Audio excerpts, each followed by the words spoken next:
Okay, because this is a lot more art really than science. Okay, what this is combat operations strategy control.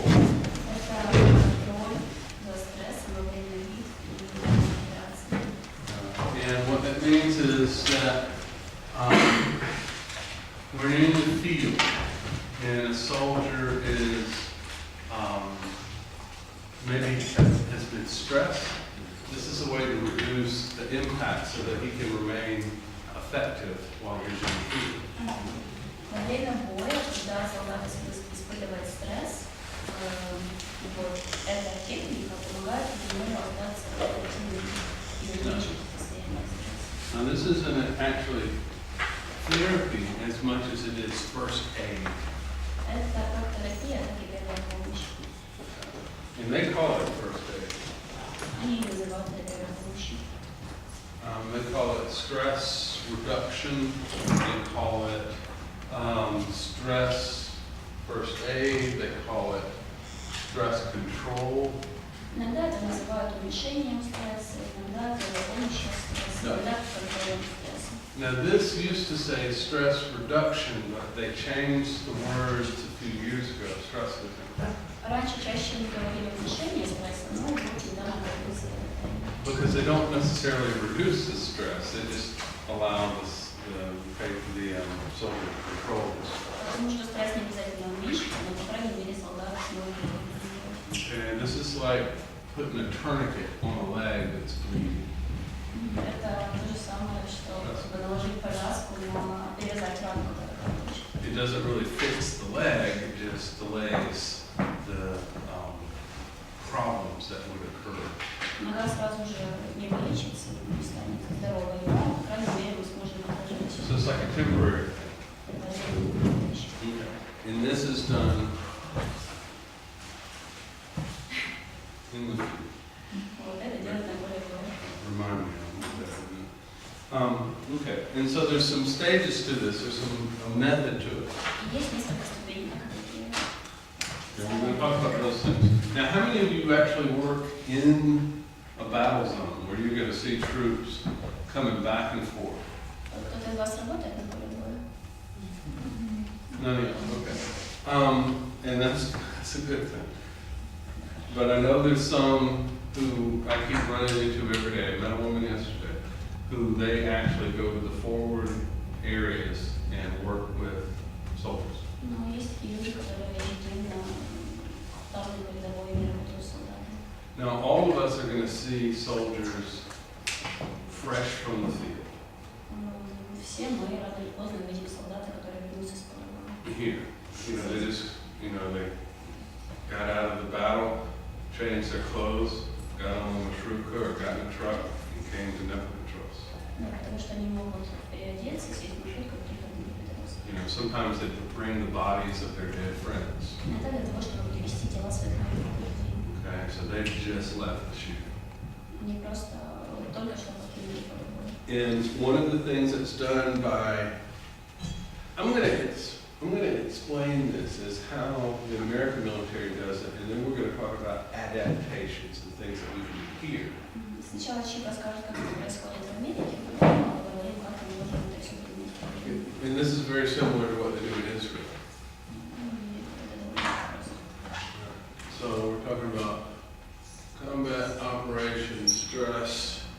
We can say control. We can say first aid. We can say reduction. However you want to. All right. And there's 4 stages to this. Есть 4 ступени, как это сделать. The first one is to check. And, the American military, they like very much to use abbreviations. В Америке очень любят использовать сокращения. Вот, и первая ступенечка называется проверка. And so one of the things that they like to do, is use acronyms. И очень часто они используют акроним. Stress it. But this, А что используют? Акроним. Сокращение. На каждой почте.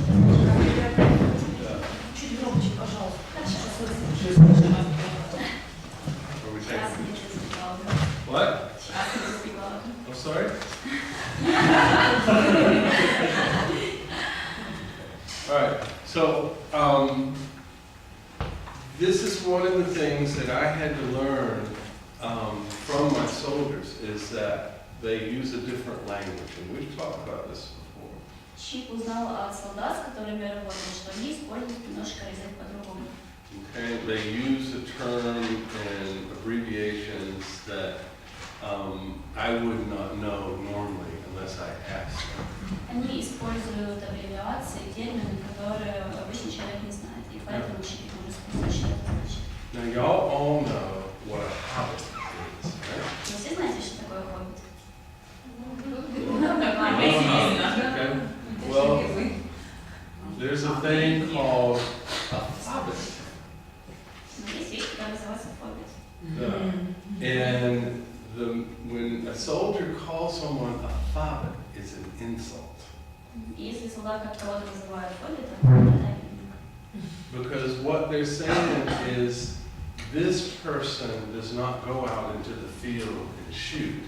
They stay behind the perimeter in the headquarters where there's nice and safe.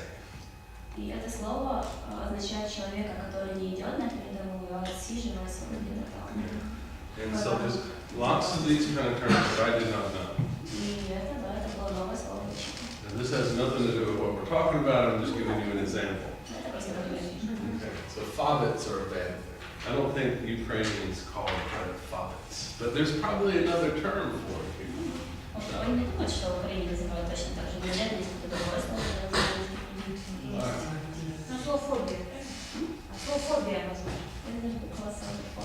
No, it's because they're in a forward operating base, FOB, forward operating base, but they stay behind the lines. То есть их отправляют на передовую, вот эта передовая, но они все равно пытаются отсиживаться. They, Ну, вот. they never leave the base. Они никогда не выходят с своей военной базы. And the real soldiers, they go out to the field and shoot and get shot at, things like that. That's what they say, the real soldiers. Настоящие солдаты, они ходят на поле боя, они стреляют, и не стреляют. Okay. All right, let's just leave that for right now. We'll talk more about fobbits later. Потом еще начнем вспомнить. Okay. First aid. Okay. Let's try that again. All right, the first thing we do is we check. Первая вещь — это проверка.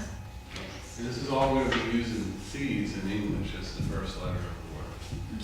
И эту операцию, эту часть называют СИ, как первое буква слова. Okay, so what we're doing is we're assessing the current level of distress and function of our soldier. Мы должны оценить текущий уровень стресса у солдата.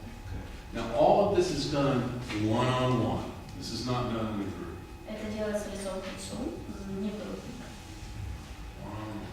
Okay.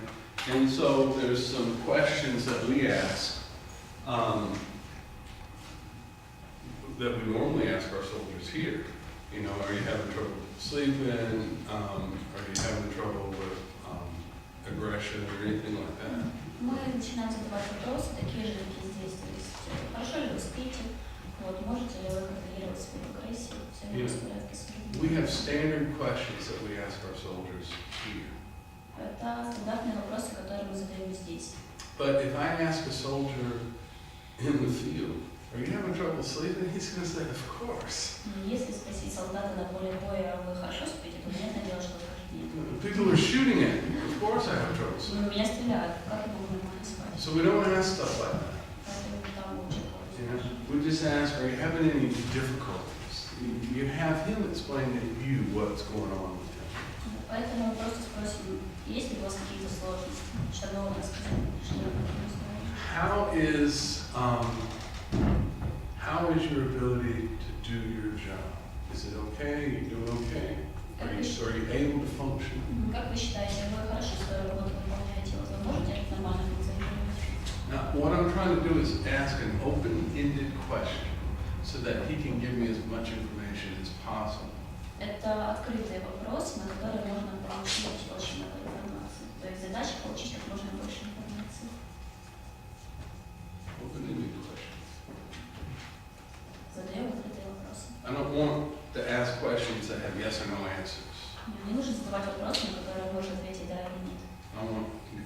opportunity to have a conversation.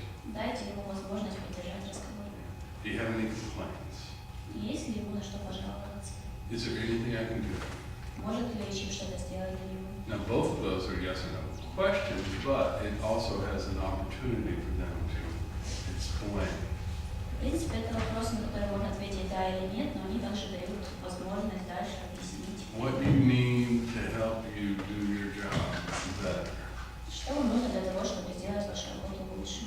Now, he may say I need gloves or socks, Он может сказать, мне нужны перчатки, перчатки для носки. but it's giving him an opportunity to explain his situation. Но это уже дает ему возможность объяснить ситуацию, которую Okay. So, where do you want me to stand? So, as soon as we're done with the distractions, no, that won't change. Okay. So, the first thing I'm doing is I'm checking the stress level of my soldier. Первое, что мы делаем, мы проверяем уровень стресса. Now, there's a couple of things that I need to assess. Есть несколько вещей, которые мы должны оценить. What's the most important thing that I want to know from every patient I speak to? Какая самая важная вещь, которую Чип хочет узнать у каждого пациента, с которым он разговаривает? Не было ли мысли о суициде? Thank you. Assessing suicide.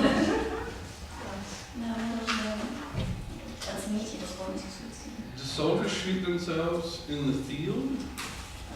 На поле боя солдаты стреляют в себя.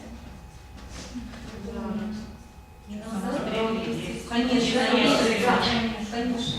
Soldiers have been killing themselves for about 6,000 years in the field.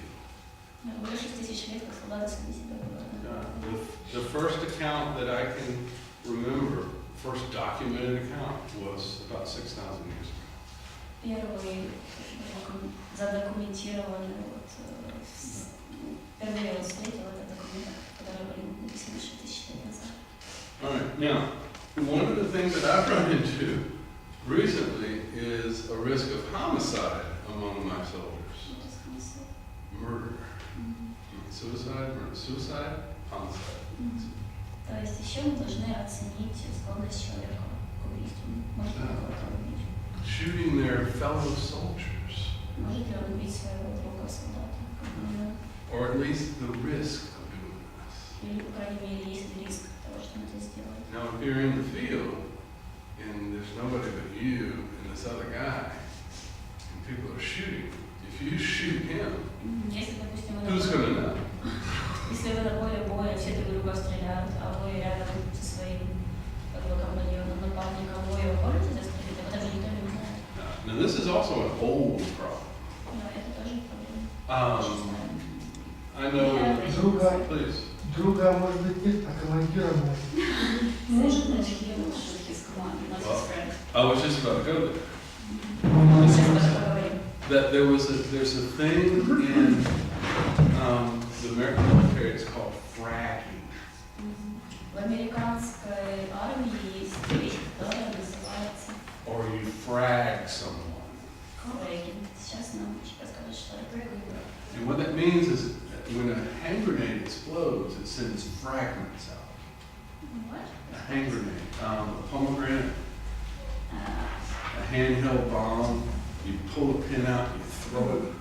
They know what it is. Это когда граната разрывается. And so if your commander is not a good commander, you take one of these hand grenades and you walk past his tent, you just toss it in his tent and walk away. И если у вас плохой командир, который вам не нравится, вы можете взять одну гранату и просто кинуть ему на шатер. The American military has been doing this since World War II, I know. Хороший командир спит вместе со своими И солдатами. еще со Второй войны в Америке такое случалось. They did it in Korea, they did it in Vietnam. И в Корее, и в Вьетнаме такое делали. I didn't hear about any of this in Iraq or Afghanistan. Ну, как Чип не слышал, было ли такое в Ираке или в Афганистане. But I know that it happens. Иногда это случалось. And so they, I agree, why kill your friend? kill your commander. Да, зачем его убивать, или его командира? Yeah, but I know that soldiers, there have been occasions where one soldier shoots another soldier. Но были также случаи, когда один солдат стрелял в другого. Let's say there's three of us, me and you and her, and we're all in the same unit. Давайте представим, что вот нас трое, мы втроем в одном боевом подразделении. And at night, somebody has to stay awake.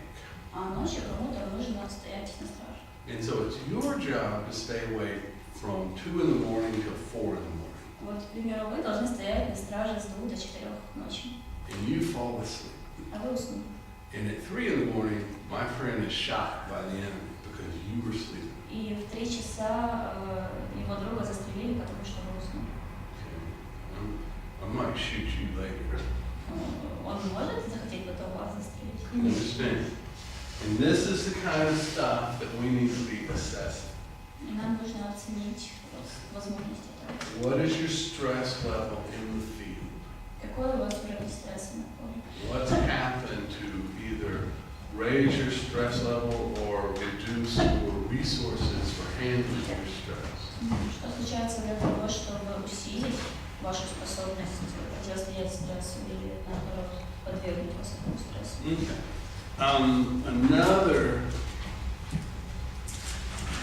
Another thing that we need to assess is, especially in this country, is there substance abuse? Еще одна вещь, которую мы должны посмотреть, особенно в Украине, это проблема зависимости от веществ.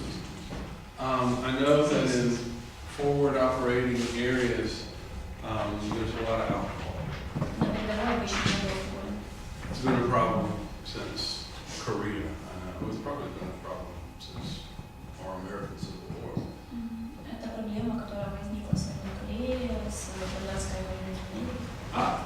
It's been a problem since the American Revolution. Даже с американской революцией. Because there was a great battle when George Washington was in charge of our army. Была большая битва, когда во главе войск стоял Джордж Вашингтон. And on Christmas Day, the Germans, the British had German Hessians who were like mercenaries. And they were on the other side of the river. У британцев были немецкие наемники, которые были на другой стороне реки. This is the Potomac River. Potomac. It's a famous river in America. Это речка Потомак. Okay. And the British and their Hessian mercenaries were on the other side of the river. С одной стороны британцы, их наемники, And George Washington was on this side of the river. а с этой стороны Джордж Вашингтон. And all the American troops. Ну и все американские войска. And this is a town, Trenton. Trenton. И есть город, And the American troops could hear the Germans on the other side of the river, and they were singing songs and just having a big time because it was Christmas. это было Рождество, и американцы услышали через речку, что вот по ту сторону люди поют, люди веселятся. And Washington is not stupid. George Washington was not a stupid man. Но Джордж Вашингтон не был глупым.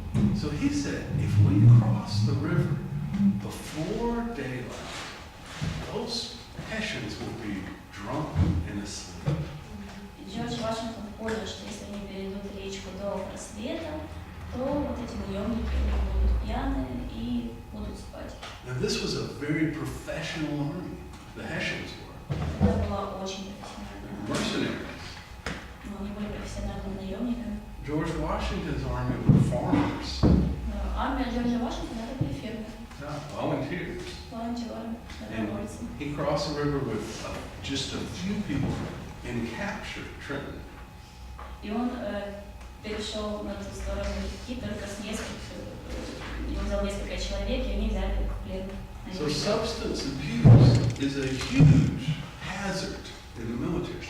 Поэтому зависимость это просто большое бедствие. Now, when the American military was in Vietnam, it was a big problem. Substance abuse was. Также, когда американские войска были в Вьетнаме, это была очень серьезная проблема. What's in Vietnam? Что во Вьетнаме? Heroin. И Heroin and very good marijuana.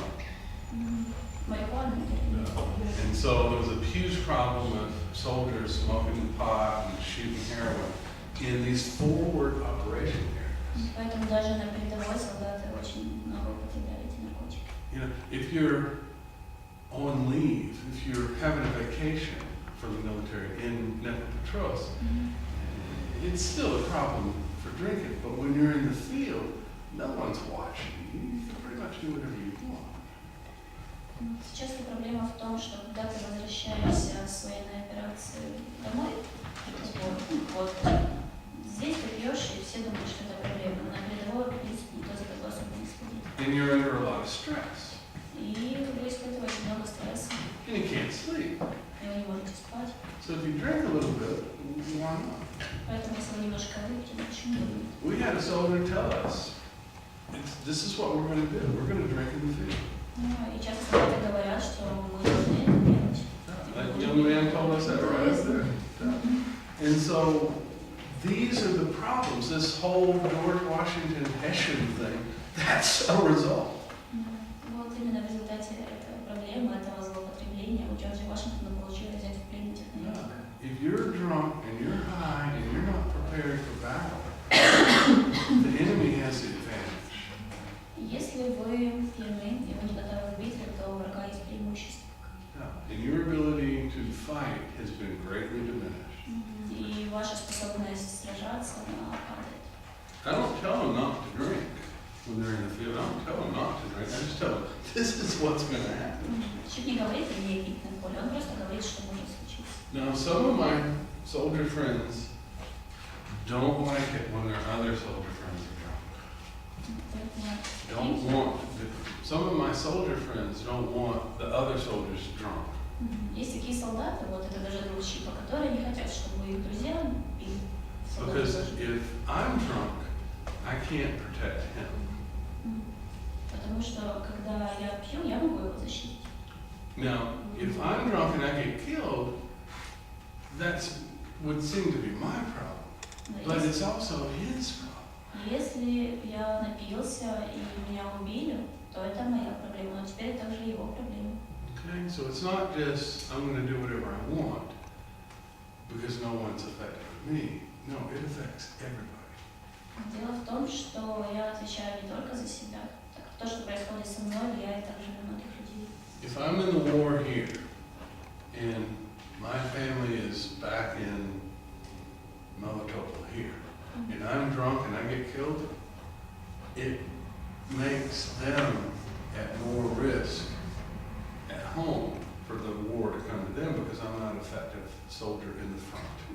Если я нахожусь на поле боевых действий, вот там чёточка, а моя семья там где крестик в Мелитополе, и, допустим, я напился и меня убили, то это означает, что шансы того, что война дойдет до Мелитополя, растет, потому что я неэффективный солдат. So substance abuse not only makes it dangerous for me, it makes it dangerous for the other people who fight with me, and ultimately it makes it more dangerous for my family back home, wherever they are. Поэтому мое злоупотребление алкоголем влияет не только на меня, но и на мою семью, и они теперь в большей опасности, где бы они ни были. So what we're doing is assessments, but we're not doing like PTSD assessments. Мы смотрим, мы проводим исследования, но это не исследование. We're just trying to get an idea of what their stress level is. Мы просто хотим понять, какой у них уровень стресса. And we're doing it real informal. И мы делаем это очень информально. I'm not saying fill out this form. Он не подходит и говорит, заполните, пожалуйста, анкету. I'm just having a conversation. Он просто общается. Okay, if you're in the field and you pull out a form and say, please fill this out. Представьте, вы на поле боя, вы подходите с анкетой, и говорите, заполните это, пожалуйста. What are they going to do with that piece of paper? Что они делают с этой бумажкой? No. They're going to fold it up, put it in their pocket, and save it for later. Да, конечно, ничего слова. Слово в карман, захотят будущее. I don't have any illusions, so I understand. Okay. So the first thing we do is we check, we assess them. Первое дело, we assess this person, and next week I come back and I talk to him again. Это первая неделя. На следующей неделе я возвращаюсь для того, чтобы поговорить с ним снова. Yeah. And I want to be able to see whether their stress is going up or down. И вы увидите, стресс увеличится или уменьшится. Now, let me give you an example. Сейчас будет пример. I talked to you, this soldier, young 21-year-old soldier, and you're panicking. You are deathly afraid. Допустим, я солдат, мне 21 год, вот, я просто в панике, я до смерти напугана. And you're saying, I can't do it anymore, they're shooting at us, we're all being shot, and I'm just gonna shoot myself and get it over with. Я говорю, что я не могу больше это терпеть, потому что все время стрельба, вот, мы ничего не можем делать, и вообще я сейчас возьму себя застрелить. And this happens. И это случается. What do I do with that information? Что нужно сделать Чику с этой информацией?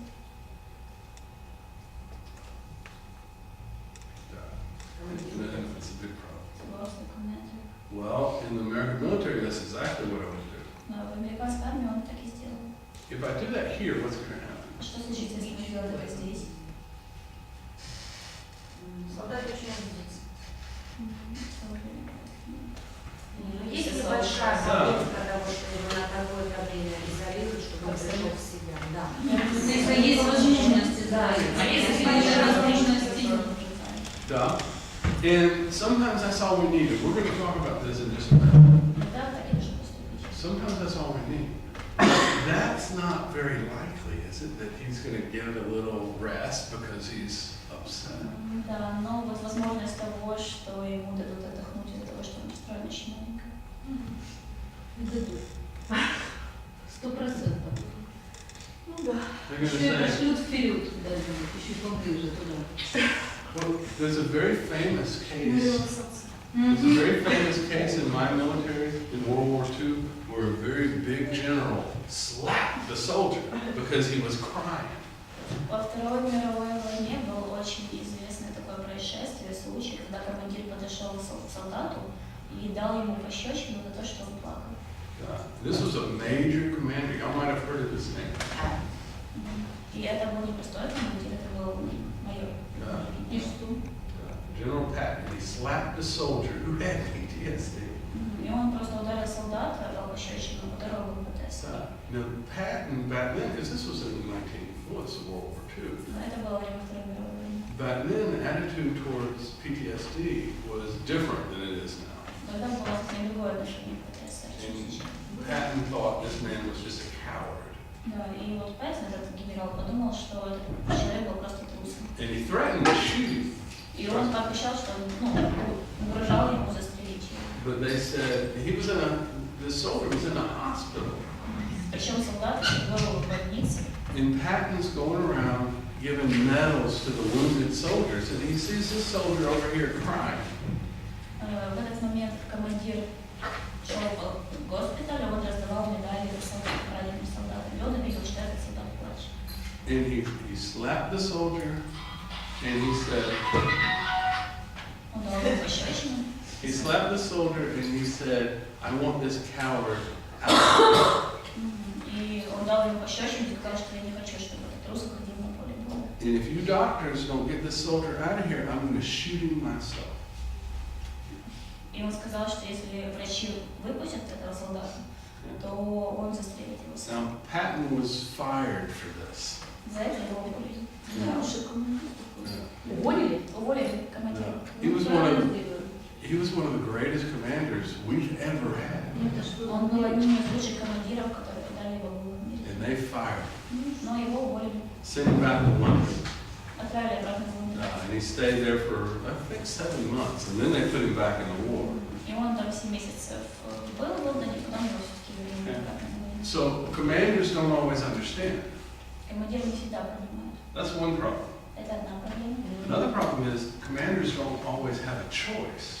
Иногда у командиров нет выбора. Even if I know you are in trouble psychologically, there might not be anything I can do. Даже если он знает, что у солдата проблема психологическая, не всегда он может что-то сделать. You understand? Now that's a bigger problem. И это еще большая проблема. Okay. So, first thing I'm going to do is I'm going to tell the commander if I think it's appropriate. Если он посчитает, что это будет иметь смысл, то он скажет командиру. Now, you, next Thursday, you're in the Donbass and you run into a soldier who's suicidal and homicidal. What are you going to do? Допустим, через неделю, в следующий четверг вы находитесь в Донбассе, вот, вы видите солдата, у которого есть склонность к самоубийству или убийству. Что вы будете делать? Начинать самоубийство.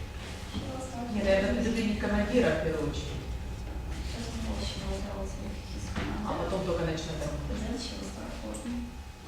And what are you going to do? How are you going to help this soldier? Как вы ему поможете, что вы будете делать? С чего-то, с чего я начну? Я начну работать с того, что если будет тяжело, я побуду рядом. Нет. И, ну, опять же, начну вот с этого, с визита и так далее. She'll start with business card. Call this number. You call this number. Call me. Позвоните по этому номеру. Okay? Сейчас отменили телефоны мобильные. I know. Не разрешили забирать. I know. It's a big problem. Не разрешили забирать. Перебой. Да, I know there's no cell phone service. Да. А кто выдают, да? А где они будут хранить, куда будут? Командир, наверное. Ну, командир где будут хранить? Какая разница? Это его. First thing you do is talk to the commander if you think it's appropriate. То есть, во-первых, вы поговорили с командиром, если думаете, что это будет иметь смысл. Communicate with me if you think you can. Если вы можете, свалите щит. Okay? There's other people that I can put you in touch with who may be in your area.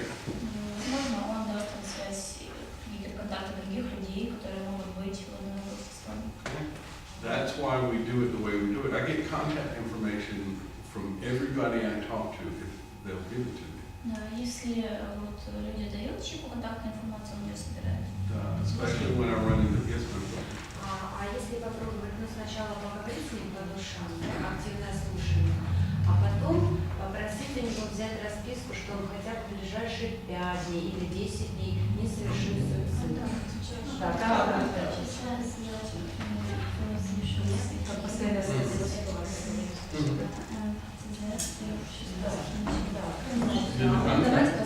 Да. Now that's the first part of, that's the first conversation, definitely. Это первый ваш разговор. And this is when you figured out that your soldier has a problem. When you're offering whatever you can right now, definitely. Да, и когда вы понимаете, что у него проблема, вы предлагаете ему прямо сейчас то, что вы можете. And then I want you to talk to the commander, call me, call any of us, and we'll see what kind of help we can send your way. Вот вы позвоните кому-нибудь, мы посмотрим, как мы можем вам помочь. Because you don't have to do this by yourself. Не обязательно делать это самому. Okay, there's a lot of other people who have different insight. Maybe there's somebody who can make a suggestion and help you out. Есть много людей, и некоторые из них могут предположить, как вам помочь. Now, one thing the soldiers have been doing for a long time, also in the American military, is that they're afraid of shooting themselves in the foot. Еще один такой момент, который часто встречался в американской армии. Если солдаты были очень напуганы, они могли прострелить себе ногу. Self-inflicted wounds. I'm assuming that happens here. Ну, предполагаю, что здесь это тоже происходит. Shoot themselves in the foot, they'll stab themselves in the leg, something like that. Да, то есть повредить себе ногу. Now, Есть еще один вариант, смена рода деятельности. Понимаете, смена рода деятельности. Допустим, вопрос, который можно отправить без оружия. Где-то что разрешение Предложить по-моему решение.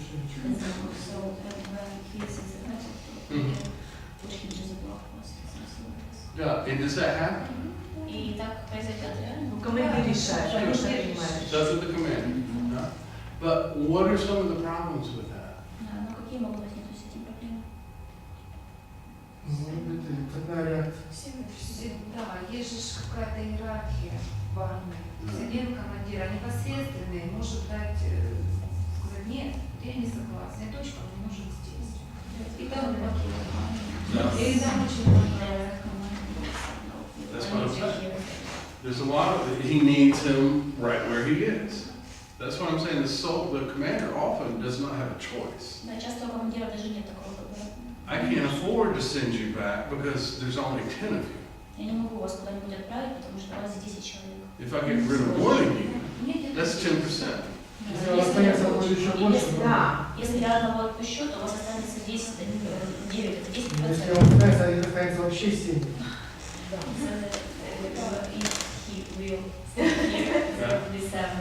Yeah, that could be. But if I send him back, his friend will say, oh, my buddy got a vacation, I'll go too. А потом вот он его отправит, и его друг подумает, ага, значит, вот сейчас мой друг в отпуске, я тоже так хочу. So there's lots of problems with this. Много проблем с этим. That's why we need to do as much as we can in the field where the fighting is happening. Вот почему нам нужно делать как можно больше именно на поле боя, там где происходит битва. That's why we're trying to reduce the stress as much as we can right where they are. Мы должны постараться уменьшить уровень стресса как можно сильнее именно там, где мы находимся. But that means people like you have to go where the shooting is. Вот, и как бы люди, такие как вы, идут там, где стрельба. And that makes it a little bit more difficult. И это, да, это правда сложнее работать в таких условиях. Now, Чего так понимаю. okay, so it's not a simple thing. That's why I said at the beginning, I say this most difficult lecture for the last one. Он даже вначале сказал, что это самая сложная лекция, поэтому мы с тобой так поставили. All right. But call the help if needed. Если вам нужна помощь, позвоните. Okay. Now, we'll come back to this. I want to coordinate. Do you know Вторая coordinate? часть – это координация. Now, that means I decide who else should know. Should I tell the CO? Should I tell us back in the back? Should I tell the commanding CO, commanding officer? I'm sorry. The new acronym, CO, commanding officer. Здесь вот чип уже решает, нужно ли говорить офицеру вот в офис. Now, Да, вот командир офиса. commanding officer. So here it is. This is what I'm doing. I'm coordinating with the CO, То есть здесь уже чип связывается с командиром. with us here in the back, А, with us. I'm coordinating, you're coordinating with me. мгм. You're calling me back in Dnipropetrovsk. Да, вы связываетесь с своими сотрудниками, тоже специалистами в этой области. Now, do you have priests or religious people in these combat areas? Вот, на поле боя есть священники или религиозные люди? Есть. Ну, капелланы. Now, are they educated enough to do anything about relieving stress? Они достаточно обучены для того, чтобы вместе справляться с стрессом? Yeah. Некоторые Some справляются, of them. некоторые. Да. And see, this is one of the problems. Их нельзя назвать обученными. Они обучены в своей сфере, но они не обучены в военной сфере. В этом проблема. Yeah. And see, this is one of the other problems because, well, it's a problem right now. I'm assuming we can change this. Это проблема, но тебе предлагаешь параметры изменить. But there's a whole unit of religious people in the military. В армии есть определенный такой слой религиозных людей. And the only way you get that job is by being very educated. Для того, чтобы получить эту работу, вам нужно быть очень образованным. These are priests or pastors with psychological training, Это священники с хорошей психологической подготовкой. educated better than I am. Они даже лучше обучены, чем And unless you are, they don't give you that position. Unless you're that educated, you don't get to go to it. если у вас плохое образование, вас даже туда не пустят. Okay? And so there's places where the soldiers in the field, in the battle, can go and talk to a religious person.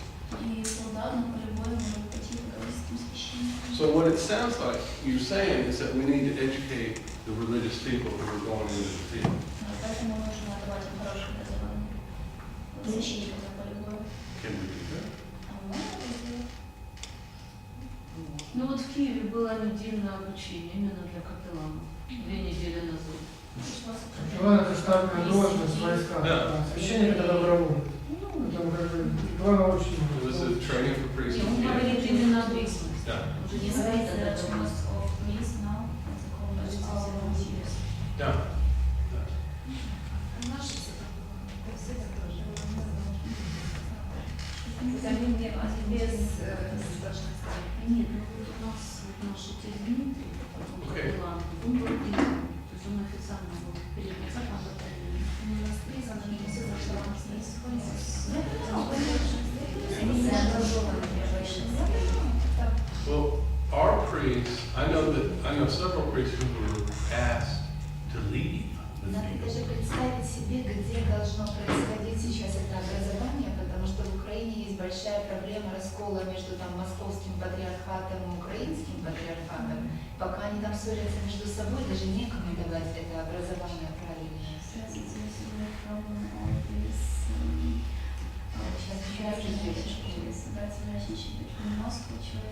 Oh, yeah, that's right. Там есть эти нюансы, то есть кто будет образовывать. Well, it seems that if there's a bad relation between the two, that there might be two groups that would go into this. Ну, возможно, что тогда есть смысл, чтобы две группы занимались, или на московской, или на I understand. Можно I understand.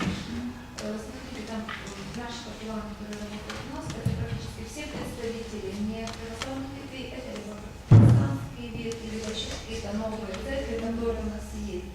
Православные практически в этом не участвуют по каким-то там своим соображениям, причинам, неважно какой это патриархат, московский или украинский. В этом тоже есть большая проблема, потому что наши военнослужащие, как правило, все традиционные православные. И они, как они их называют, сектантам, не идут. Нет, протестантам не идут, но есть и православные. Да. Возможно, есть ведические, я просто их знаю. Я знаю 5 человек. Завтра они были. Я даже знаю, что завтра иначе не пойдут. Yeah. Well, here's the deal.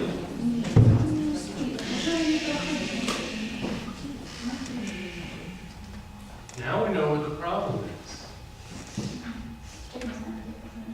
And I knew there was a problem. Я не работаю, честно, капелланством на католическом шефе. I knew there was a problem. Через знал, что есть такая проблема. Believe me, I understand the difficulty between the Russian Orthodox and the Ukrainian Orthodox. Я очень хорошо понимаю сложности между московским патриархатом и I lived in an Orthodox monastery for several years. несколько лет жил в православном монастыре. And the Orthodox, those Orthodox do not want to help Ukraine. И эти православные не хотят помогать Украине. I understand that. Почему? That's a long list.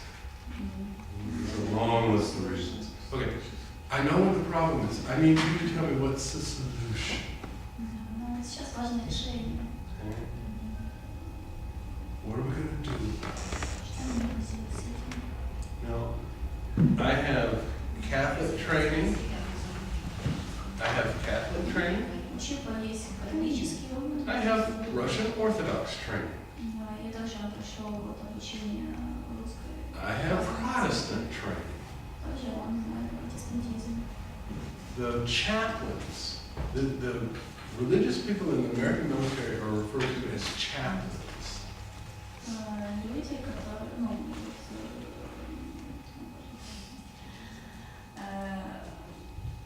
they are called? It's called a chaplain. They're not called a priest. They're called a chaplain. Вот священников на поле боя называют chaplains. Because that is a multi-religious title. Потому что это титул, который есть в многих религиях. If it's a Jewish holiday, I know what to do. Но если, к примеру, сейчас еврейский праздничек, знаешь, что делать. If it's a Muslim holiday, I know what to do. Если мусульманский праздничек, даже знаю. It's part of my job. Это такая работа у него. Okay? Now I have one particular faith that I attend to. Типа есть вера, которая принадлежит. But if you attend to a different religious faith, I've been trained to help you. Но если даже в другой вере, он все равно сможет вам помочь. That's what's needed. Вот что нужно сделать. Now do I have to be a priest in order to do this job? Нужно ли мне быть священником для того, чтобы делать эту работу? Нет. Yeah. Нет. You can do this job. И вы это можете сделать. Even if you're not Christian, you can understand what a Christian means. Но даже если вы не христианин, вы можете понимать, что это. Even if you're not Orthodox, you can understand what the Orthodox means. Даже если вы не православный человек, вы можете понимать, что такое православие. Now this isn't for everybody. Да, это все. Это But, не this для is, каждого, конечно. but there's some of you who this would be a very good thing. Но среди нас есть люди, которые вы очень хорошо Because говорите. now we're talking about spiritual first aid. Сейчас мы говорим про духовную первую помощь. And it's all to reduce stress. И это тоже уменьшает стресс. Now the Catholics and the Orthodox have been fighting for about, well, since 1053.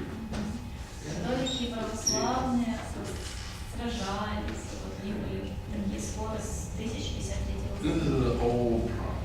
Это очень старая проблема. And you're not going to solve it. И вряд ли мы ее решим. But there's other ways you can still help your soldier. And the ultimate goal is to reduce the stress. There's other things that you can do. Да, но есть и другие вещи, которыми мы можем заниматься, чтобы уменьшить уровень стресса у солдата. Now, I understand that the only clergy that is safe in the war zone are Russian Orthodox. Is that true? Чуть так понимать, что священник, который безопасен, Who is able to come and go and work with soldiers? который может пойти и работать с солдатами, They're Russian Orthodox. это русская православная церковь, русский патриархат, да? Is that true? Moscow. Московский патриархат. Yeah.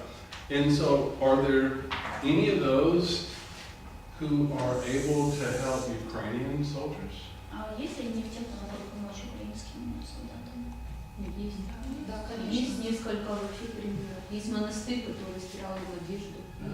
Few examples, was there someone who watched their clothes? Yeah. Well, there's also a monastery that refused to wash their clothes. Но есть также монастырь, который оказался Да. стерильным. I was amazed. Есть те, которые принимают или, конечно, All right. So all this is about stress reduction. Все это для того, чтобы уменьшить стресс. So what we've done is we've checked the stress level of our soldier, and we've coordinated our efforts to reduce stress with whoever we can get to cooperate. То есть первым делом мы проверили уровень стресса, вторая ступенечка, мы скоординировали свои усилия со всеми, кто может нам помочь. Now, I don't know your religious affiliation, but I'm just going to say, if you're a Russian Orthodox and you have a soldier who's a Russian Orthodox, will you ask a Protestant pastor to help your Russian Orthodox soldier? Вот, чуть не знаю, что это религии, но допустим, что вы в русской православной церкви, и у вас есть солдат, у которого то же самое верование, и есть священник, который протестант. Вы посоветуете вообще, отправите своего солдата к этому Да, священнику? конечно. Если это поможет, конечно. Will all of you do that? А вы все Общаться это сначала с священником. То есть это надо поговорить со священником, посмотреть, насколько он... Не, ну тут имеется в виду, что священник. Что священник на своем месте.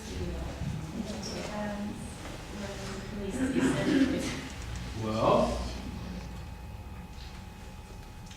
all we're doing is reducing stress. Нам нужно просто уменьшить стресс. It doesn't, I don't care if he's adequate, if he's an adequate priest. I just want him to help me reduce stress. Да, то есть какая разница, адекватный он или нет. Просто нужно, чтобы он уменьшил стресс. I mean, there's religious groups in this country I do not agree with, В этой стране есть религиозные группы, с которыми вообще не согласны. but they're helping soldiers, Но они помогают солдатам, and they're helping refugees, и они помогают беженцам. which means they're helping me. Значит, они помогают учителям. So as far as their religion is concerned, I don't agree with it.